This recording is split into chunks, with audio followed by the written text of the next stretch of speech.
సాఫీగా సాగిపోయేటువంటి నా పరిస్థితి సడన్గా ఇలా ఎందుకు మారింది? సమృద్ధిగా దీవించబడుతున్న నేను సడన్గా ఇలా ఎందుకు అప్పుల పాలైపోయాను? ఆర్థిక దారిద్ర్యం నాకు ఎందుకు వచ్చింది? నాకున్న సమృద్ధిని బట్టి గర్వించానా? దేవుని సన్నిధిని నిర్లక్ష్యం చేశానా? దీనిలైన వారికి సహాయం చేయకుండా కళ్ళు పైకెత్తానా? ఏ కారణాన్ని బట్టి దరిద్రత నాకు అనుమతించబడింది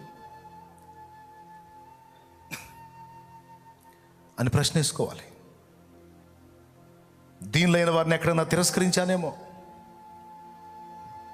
అన్నార్తులైన వారికి ఎక్కడన్నా నేను ఆహారం ఇవ్వలేకపోయానేమో, సహాయం చేయలేకపోయానేమో, నాకు కలిగిన సమృద్ధిని బట్టి, సంపన్న స్థితిని బట్టి కన్నులు నెత్తికొచ్చి గర్వించిన వాడిని అయితేనేమో, లేకపోతే నాకు ఈ స్థానాన్ని ఇచ్చి ఈ స్థాయిని ఇచ్చిన దేవుణ్ణి విసర్జించి ఆయనకు వ్యతిరేకంగా విచ్చలవిడిగా తిరిగానేమో, ఈ ధనాన్ని చూసుకొని విర్రవీగానేమో. అందుకే నాకు ఈ ఆర్థిక దారిద్ర్యం ఏర్పడి ఉండొచ్చు అని అసలు నేను ఎక్కడ తేడా పడ్డానని వెతకాలి. కానీ ఇంట్లో వాస్తు తేడా ఉందేమో, చేతబడి చేశారేమో ఎవరన్నా నేను ఒక మాట చెబుతున్నా, ఒకటి నీ మీద మంత్రప్రయోగం చేస్తే అది ఫలించాలన్నా కూడా దేవుని అనుమతి కావాలి. దేవుని సెలవు లేకుండా 100 మాంత్రిక ప్రయోగాలు చేసి ఒక్క వెంట్రుక కదిలించమని, మరి 100 మాంత్రిక ప్రయోగాలు చేసి దేవుని సెలవు లేకుండా ఒక వెంట్రుక దీయమను వాడు ఎవడైనా కదిలిద్దేమో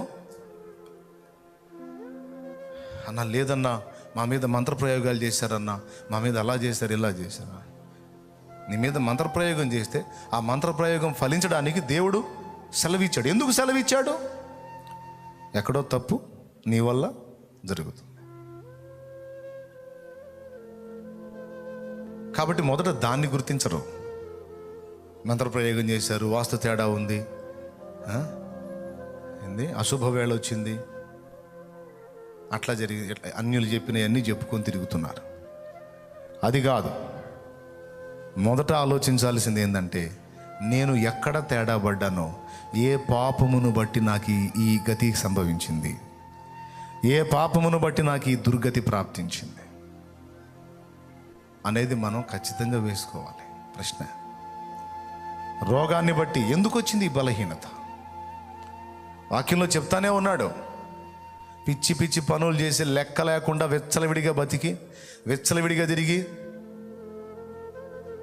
విమర్శించుకోకుండా, మారు మనసు లేకుండా, సిద్ధపడకుండా, భయం భక్తి లేకుండా, ఇష్టం వచ్చినట్లుగా చేసి బలహీనులుగా, రోగులుగా మారి చివరిగా చస్తారు జాగ్రత్త అన్న వచనంలోకి వెళ్ళిపోయే ప్రమాదం ఉంది.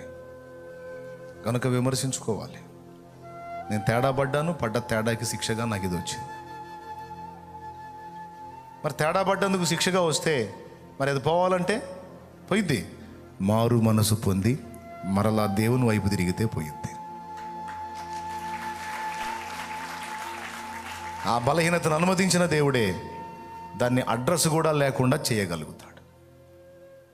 గాయపరచడం తెలుసు, స్వస్థపరచడం కూడా ఆయనకి తెలుసు.